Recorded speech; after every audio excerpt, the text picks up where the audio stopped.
తెలుగు రాష్ట్రాలను వర్షాలు వీడలేదు. తెలంగాణలో మోస్తారు నుంచి భారీ వర్షాలు కురిసే అవకాశం ఉందని వాతావరణ శాఖ అధికారులు తెలిపారు. రాష్ట్రంలోని అన్ని జిల్లాలకు యెల్లో అలర్ట్ ప్రకటించారు. మరో 2 రోజులు వర్షాలు కురిసే అవకాశం ఉందన్న వెదర్ సైంటిస్ట్ ధర్మరాజ్తో మా ప్రతినిధి మణికంఠ ఫేస్ టు ఫేస్.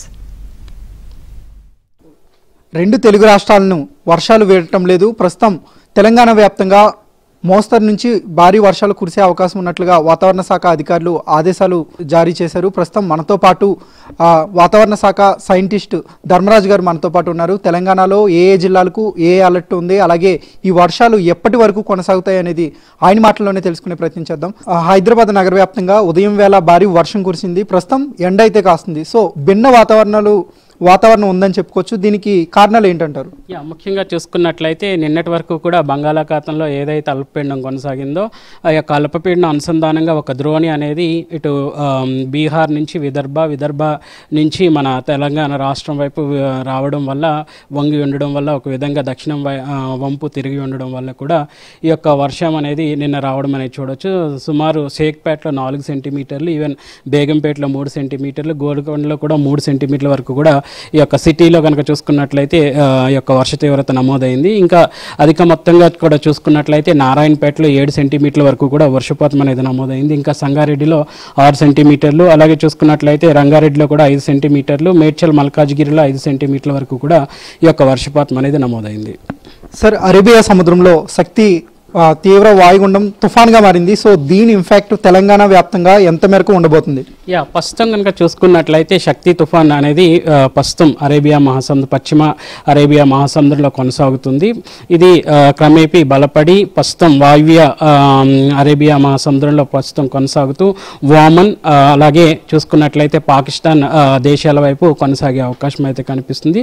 తర్వాత పశ్చిమ వాయువ్య అరేబియా మహాసముద్రంలోనే ఇది ప్రస్తుతం బలహీనపడే అవకాశం కూడా ప్రస్తుతం కొనసాగినప్పటికీ క్రమేపీ ఇది బలహీనపడే అవకాశం కూడా కనిపిస్తుంది. దీని యొక్క ప్రభావం అనేది రాష్ట్రం మీద ఏ మట్టుకు ఉండదనే చెప్పొచ్చు. ఏపీ వ్యాప్తంగా వర్షం ఎలా ఉండబోతుంది? బంగాళాఖాతంలో ప్రస్తుతం అల్పపీడనం అది ఎలాంటి సిచ్యువేషన్లో ఉంది?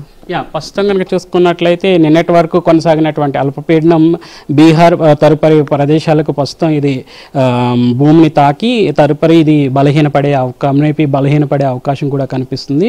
సో దీని యొక్క ప్రభావం కూడా గ్రాడ్యువల్గా తగ్గిందనే చెప్పొచ్చు. ప్రస్తుతం కనుక చూసుకున్నట్లయితే ఈ యొక్క కోస్తా ఆంధ్ర తీరం గుండా కొనసాగుతున్నటువంటి ద్రోణి కొమరిన్ ఏరియా, అలాగే చూసుకున్నట్లయితే విదర్భ ఇటువైపు, ఈవెన్ తెలంగాణ రాష్ట్రం వైపు సముద్ర మట్టానికి 900 మీటర్ల ఎత్తులో దక్షిణం వైపు వంపు తిరిగి ఉండడం వల్ల మనకి ఈ యొక్క వర్ష సూచన అనేది ఈ రోజు కొనసాగే అవకాశం అయితే కనిపిస్తుంది. రేపటికి ఈ యొక్క వర్ష తీవ్రత అనేది క్రమేపీ తగ్గుముఖం పట్టి అప్పుడప్పుడు మధ్యలో తేలికపాటి జల్లులు వచ్చినప్పటికీ కూడా భారీ వర్ష సూచన అనేది రేపటి నుంచి కొనసాగే అవకాశం ఉండదని చెప్పొచ్చు.